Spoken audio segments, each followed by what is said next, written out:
Yeah. United Nations Environmental. Is that on the website? It is, yeah. And if you just Google, it pops up as a PDF file. Are you done? Yeah, pretty much. Well, I'd like to shoot for another 20 minutes or so before you break up for coffee. Talking about more of the social cultural issues. This time I'm talking, wearing the hat as a land road operator, Spirit of Japan Travel, instead of Japan Ecology Association. So it is more of the business side. That makes sense, I hope. This is the type of tours that we do. We are based in Kyoto, so we do have cultural tours and going to temples and things like that, which is famous for Kyoto. But we also have lots of community-based program. As you may see on the second down, it says rural community. You would have experience staying in the farm, rice planting, harvesting, green tea picking, basket weaving, sushi class, taekwondo drum, hot spring, all these things that are community-based.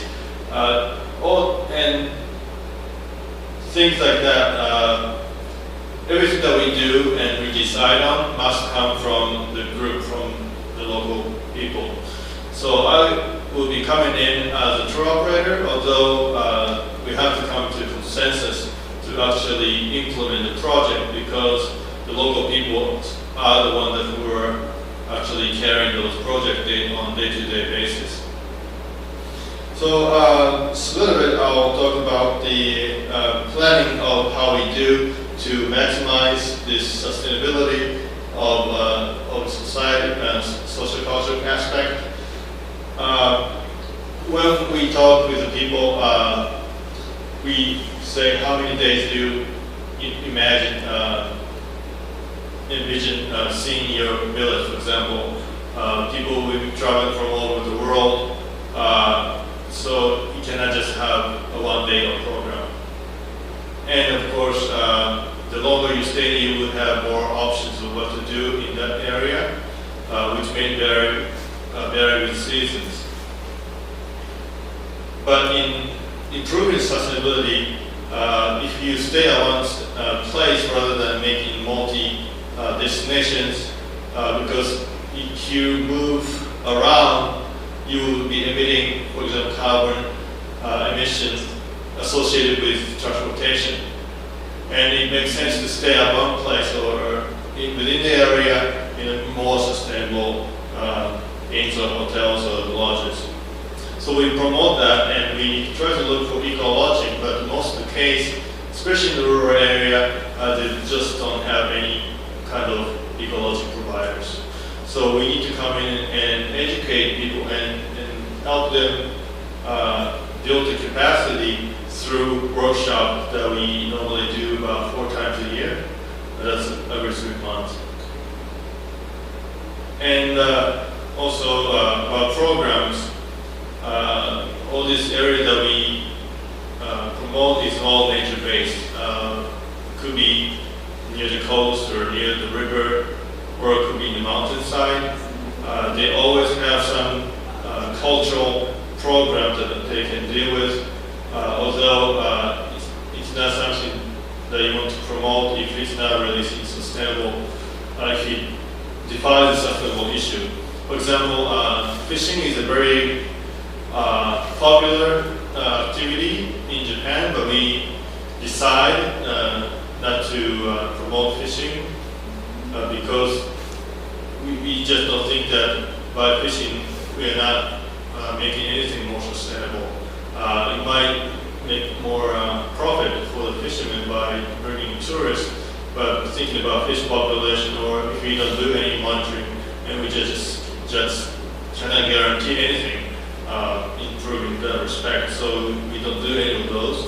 Although we do take them to the local fish aquarium where you can observe or just catch and release type of activities.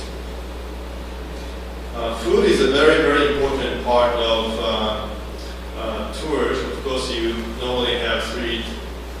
maybe 4 times a day, depending on how your activities go. But people are really interested in where your food are procured. Sometimes you have to prove it, and that's the best way to do it. On the restaurant menu, you might say, in Korea, for example, you have Korean beef, you have New Zealand beef, or something like that. But we need to go a little further than that. In our case, what we do best is, if you do the farm stay, you would get up in the morning with the farmers, and you would actually harvest the vegetables with them in the organic farms. So they know exactly how they're grown, and they know they picked there, and the carbon footprint of that vegetables is close to 0 because you just picked it there. And you can cook those vegetables with them as a cooking class, and you can eat them. And that's how we normally have our activities, because so that people can actually see about the food mileage on this. We do have more than 200 registered guides in the company, but we are very particular on using just the local guide in that area, because if you use one guide to, for example, 3 different destinations, be sure that 2 other destinations you're not from, they don't have any ideas where you are taking to, and it just doesn't make sense to do it. As for public transportation, we talk with the local people.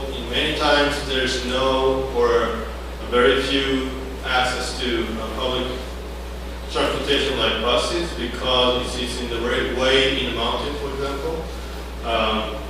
So normally they just drive cars. But what we do is try to take this community bus, which runs only in the morning and afternoon, that goes with the schedule of the school kids, for example. So customers or clientele can actually appreciate how the community are using these buses. And the other villages just use the trucks or their vehicles, but we want to use as much as possible, because the local government is making no money out of these buses. They just put it on the social service, but we try to help this to raise awareness that the travelers are even using these buses. And many times, of course, we do the bicycles and walking instead of just taking the shuttle bus. And carbon offsetting is something that the community does not really think on day-to-day basis. They don't even talk about global warming, because they just don't feel it there, nature-based. They see nature, and they talk about it when they see like a flooding in Bangkok or something like that, but it's not really in their mind. So that's where we come in and talk about what we can do to alleviate the situation.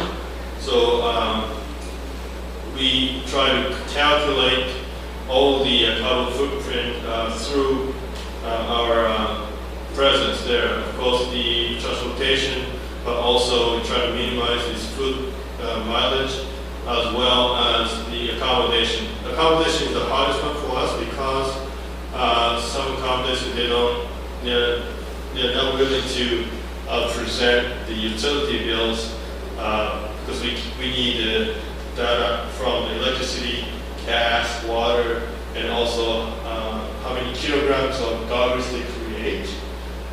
We can actually calculate how much calories needed to burn, and that indirectly emits the carbon at the incinerator. So things like that is very new to the local people, as well as the hoteliers. So those are the things that we try to minimize by talking. I think staying at one place really makes sense, because the longer you stay, because you need more programs, the more money goes there, and you can use more people involved. You would increase the sense of belongingness in that one place.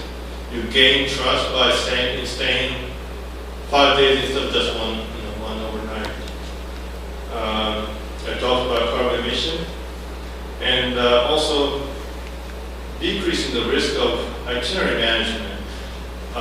If you have more people moving from one place to another, you always have difficulty because of the weather or because of some kinds of unseen risk that may inhibit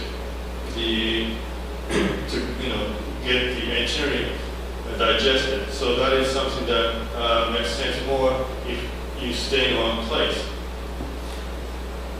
If you cannot do the rice harvesting because of the torrential rain, you can easily do that the day after or 2 days later if you stay in one place. Ecologing, again, since we are also working with the Japan Ecology Association, we try to promote this association as an NGO and try to make sense, by becoming partners, because all these small hoteliers have very little idea of how to go sustainable and yet be friendly with the locals. So we have about 10 lodges that are private. They're all family owned and locally owned. It is pretty rare nowadays to see foreign invested type of small scale lodging in Japan at this moment. So we try to tap into this market by through this Japan Ecology Association. Food, again, I just talked about food kilometers or food mileage that we call, or we call it embodied energy in the food. I think it makes sense for us to provide the local food, because food is a very big issue in Japan, including the issues like the dolphins and the whale meat, which is a very delicate issue still. We try to present us as we are, and we're not trying to come to a mutual agreement, but if you have maybe 3 of you are traveling together, and if you have 20 other local community or eating some kind of meat that you're against of, I think you may have a different idea, because they may start talking about the hundreds of years ago, their history and their proudness of being a family and being a part of the culture. So it may be a very socially and culturally sensitive issues, but we try not to hide it. I think it's a good idea to go by. Okay. I talked about the diet. So, of course, wildlife and nature, flora and fauna are a good and an essential part of the ecotourism that we think. So that we will definitely need to have at least one nature guide that is well versed in the area. People may be interested in birds. Some people are interested in more flowers or just walking. So we need to use the local people. We try not to use any other people from outside the area, because when you bring these people to local people, if they don't know each other, I know that there's a very sensitive issue that what do you call it? When you introduce it's like for local people, they're very hesitant to new people from cities, especially. So if I go in and if I gained my trust already, then it may be easier. But you just can't keep doing that kind of stuff, because they start to think that we're just doing for money or something like that. And so that the whole consensus thing is bound to fall. For public transportation, in our company, we keep it to a very small group, one group at a time, depending on the activity, up to 5 or 8 people. Because I think one guy can see maybe up to 8, but if you have 10 or 15, they tend to lose concentration, and some people may walk away, so that's not what we want to have. So we want to keep it one group at a time. So it could be a couple on honeymoon, it could be a group of friends, or just family. So they'll be intact. And we fully offset all these transportation, but we also talk a lot about the technology behind what you're enjoying.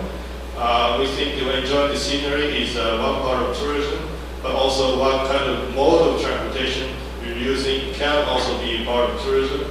So if you are using state-of-the-art bullet train in Japan, if you're traveling almost 300 kilometers per hour, for many parts of the world they don't have anything like this. So they just enjoy it, but at the same time, we give information on sustainability report of these companies, what they do to, how they procure the electricity, for example, or what are the funds that they're creating to invest into alternative energy, things like that, if we have the information available. This bus on the right is just a city bus in Kyoto, but these buses run on tempura oil, which we collect. We live in Kyoto City. They have a tempura station, and what we do is the household or restaurant will bring the oil that you use for deep frying food, then it will turn into this bus fuel. So it's a cool thing, I think, that we are really proud of. But now tourists know about it, so we try to use these buses. Education and conservation is a huge part of our tour, but this cannot be done without the community. This one is, we are doing a part of a sea turtle conservation program. We have about 300 sea turtles in captivity which are injured or near death because of the trawling or by the fish nets or just by the mishaps. So the kids and family, this particular Indonesian family came and participating is they're trying to cut the fish, and of course the kids have never experienced having a knife in their life before. So this is something that they enjoy to do. After this, what they do is they scrape off the lichen or the seaweed that's growing on the shells, because all these turtles start to grow the seaweed once they're in captivity. And of course, they will be taken into to the beach where the sea turtles come to nest, and they get the ideas of which part of the program they have participated and in which in turn they are helping the turtles. So things like that is a very important part of our tour. And so they're just feeding the fish that they just caught. And these are our Kyoto guys. They're all local people. They all have specialties. So one would have just a Japanese garden specialist. Another would have the food tourism, kind of an organic and traditional food specialist. Another person does only castles in Japan, and another person would do more Japanese, like tea ceremonies and tea-related things. So, so we have one. If we have when we create these package tours, one product goes to one guide, which cannot be replicated by another guide, because we want to make it as special as much as possible. Lastly, as a company, because we fully offset, we also do outbound. We plant the mangroves and trees. You can do it by just paying money, but we promote to do it by actually planting, and you sweat and you realize how hard it is to really actually offset the impacts that you're making to the Mother Earth. So we try to monitor your carbon footprint. You can do a similar thing in Japan, in the north, in the Hokkaido area. And of course, I'll talk more in the next session about the green laws and the technologies.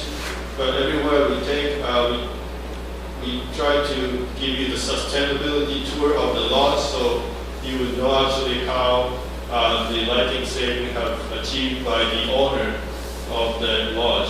So that's something that you can experience by staying in those lodges and so forth. That's pretty much it for me. Thank you.